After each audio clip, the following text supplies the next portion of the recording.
Opa!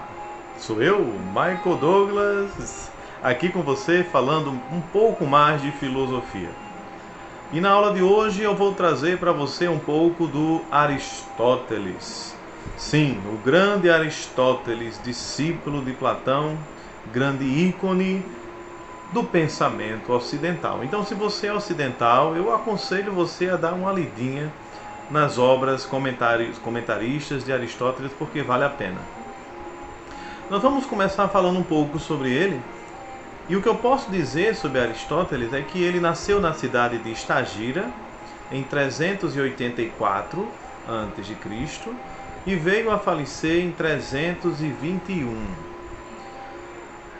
Na cidade de Estagira, Aristóteles era filho de Nicômaco.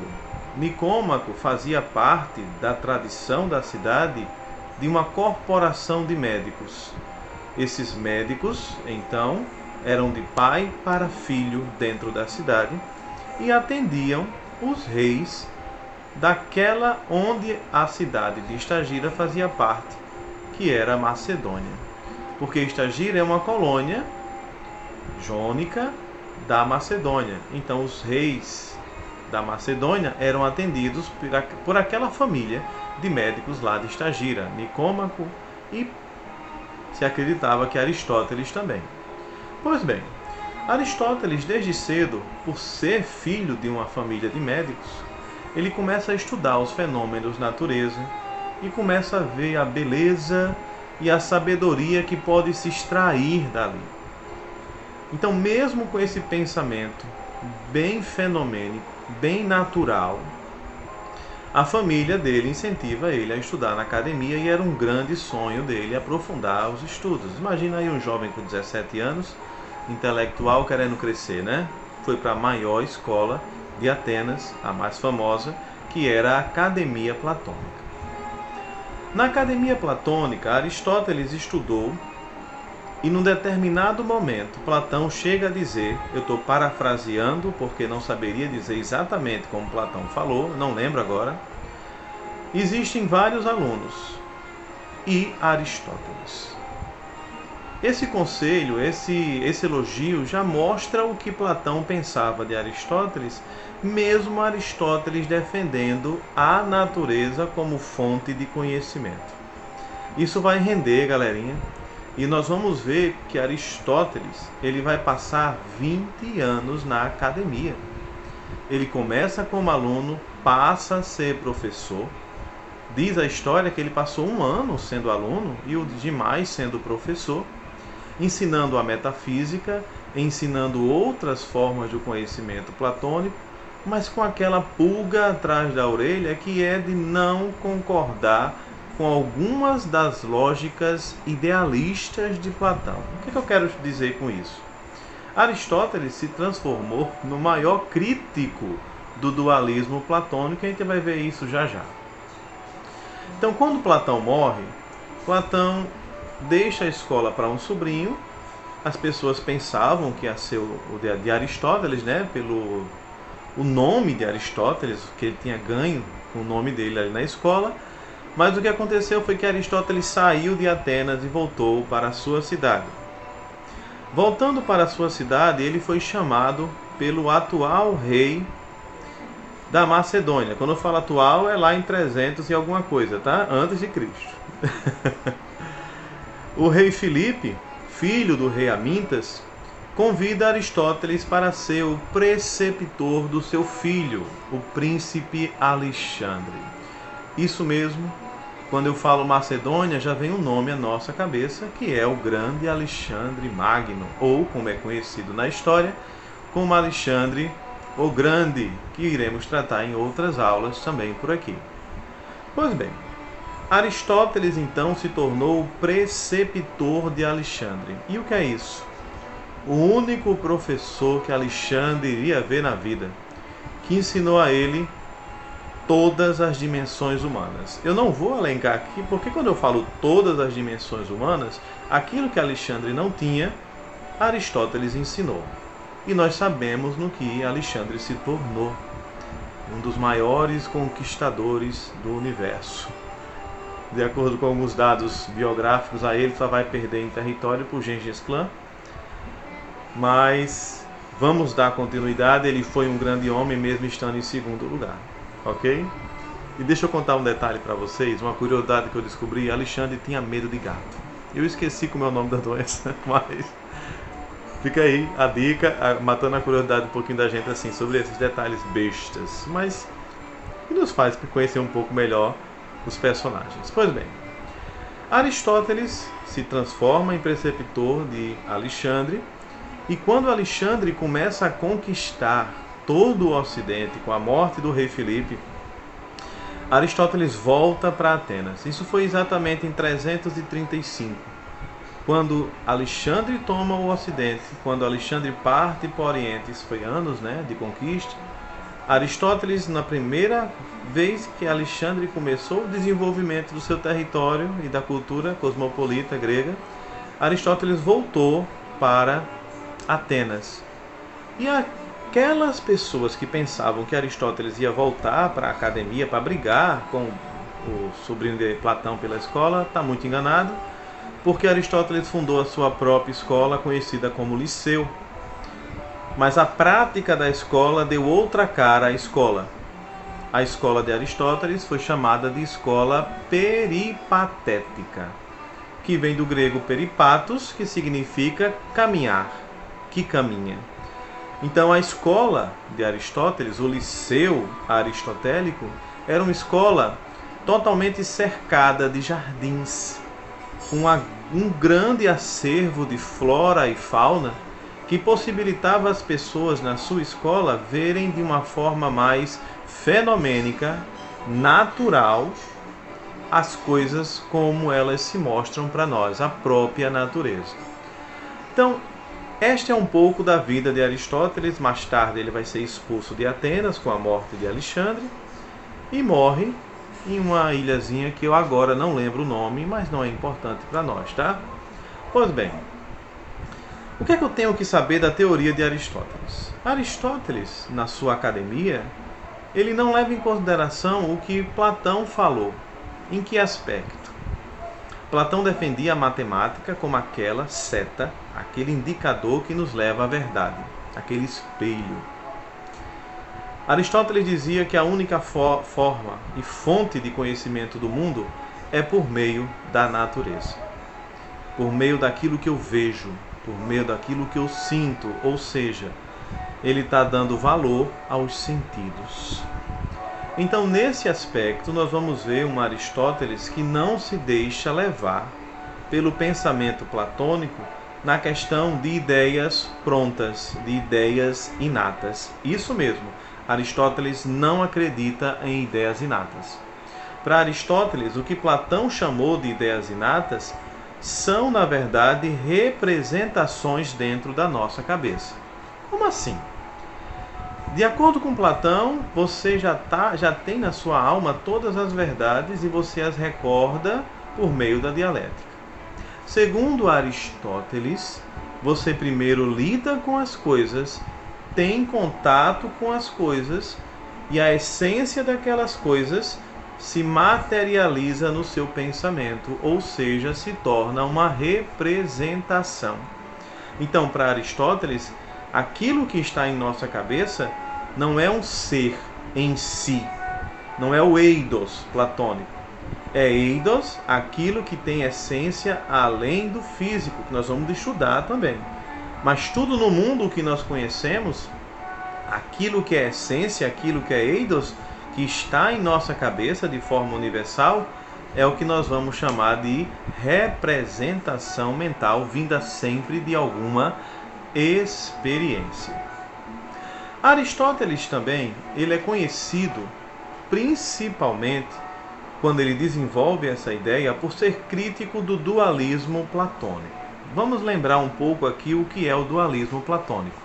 O dualismo platônico acredita que existem sempre uma realidade superior e uma realidade inferior. O mundo das ideias e o mundo sensível. A alma e o corpo. Para Aristóteles só existe uma realidade.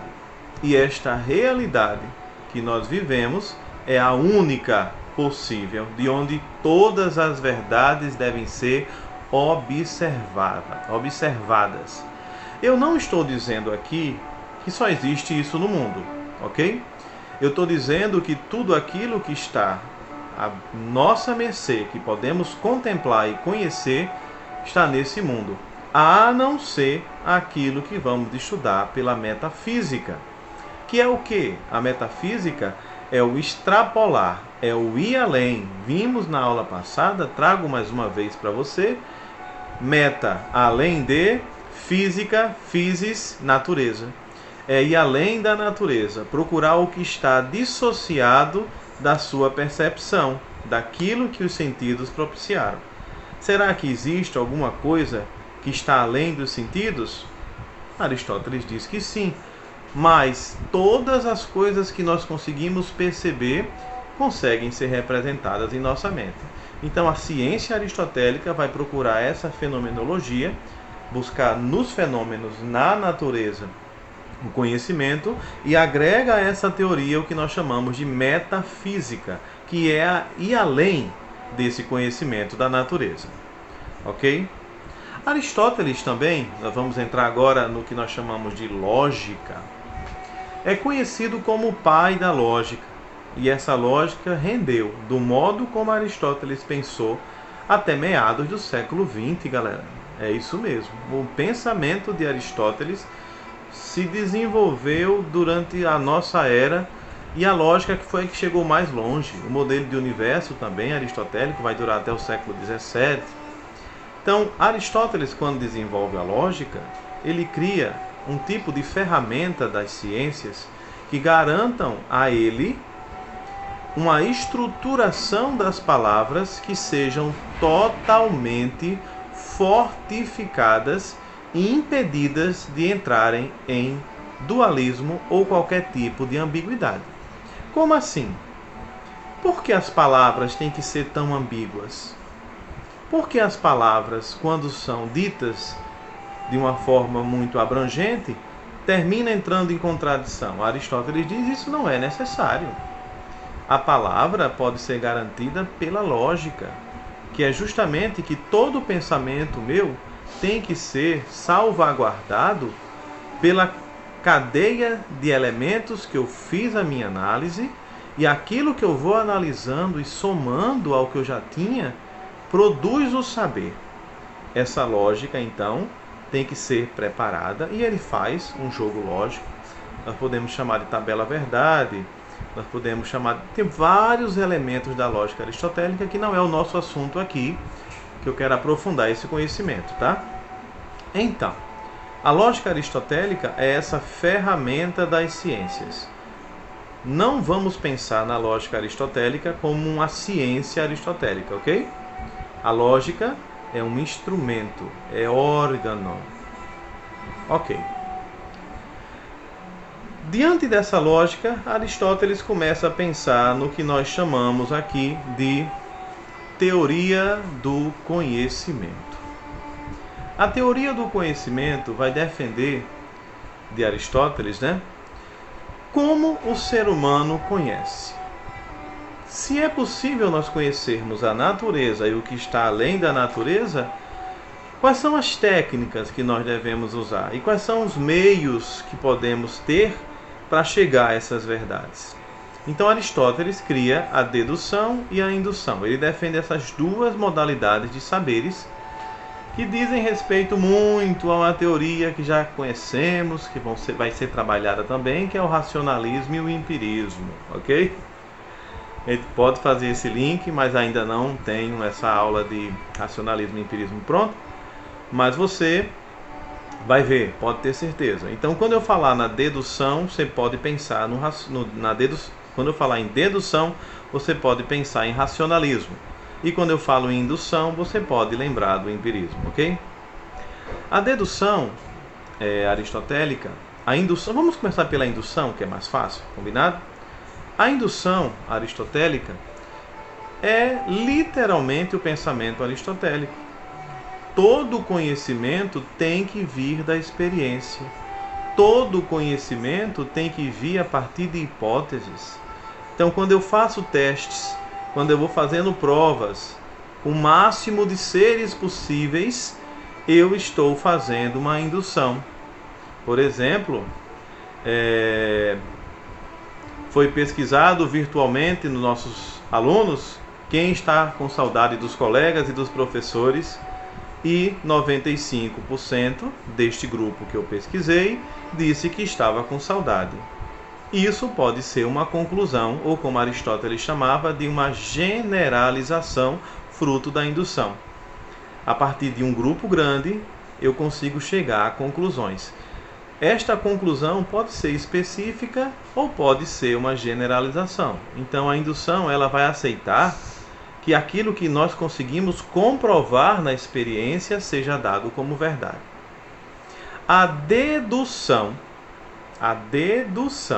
bem racionalista, futuramente, o racionalismo vai surgir lá no século XVII com René Descartes, acredita que não, e é uma das ferramentas da lógica aristotélica.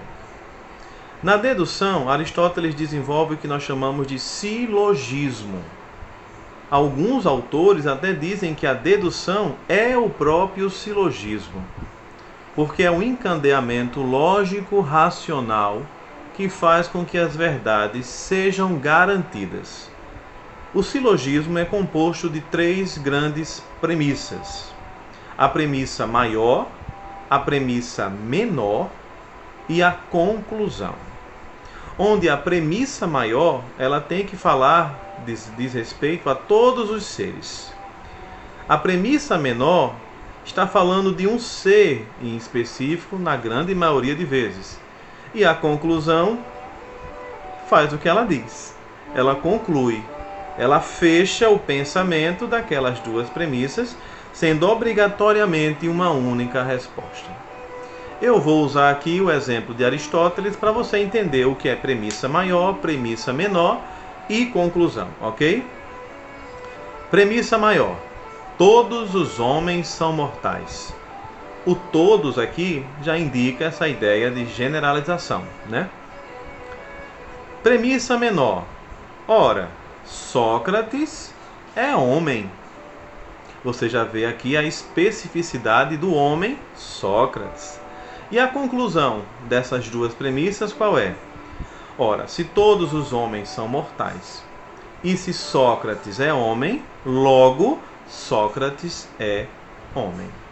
E aí você vê essa dedução aristotélica garantindo de uma forma totalmente racional as verdades sobre os seres do mundo. Para concluir esta nossa aula, eu vou trazer aqui um pouco da continuidade da teoria do conhecimento aristotélico.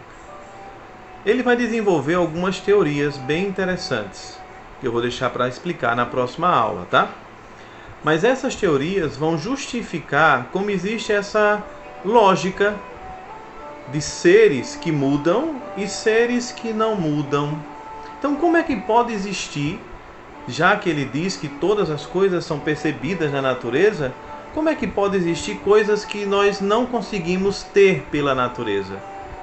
É isso que nós vamos tentar entender também com a metafísica a partir desses conceitos que ele desenvolve na teoria do conhecimento.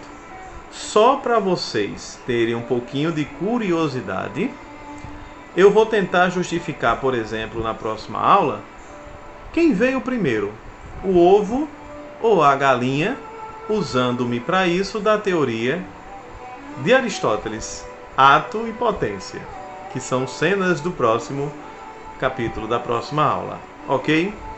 Obrigado por hoje, aquele abraço, saudades e que a filosofia e Deus esteja sempre com você. Valeu!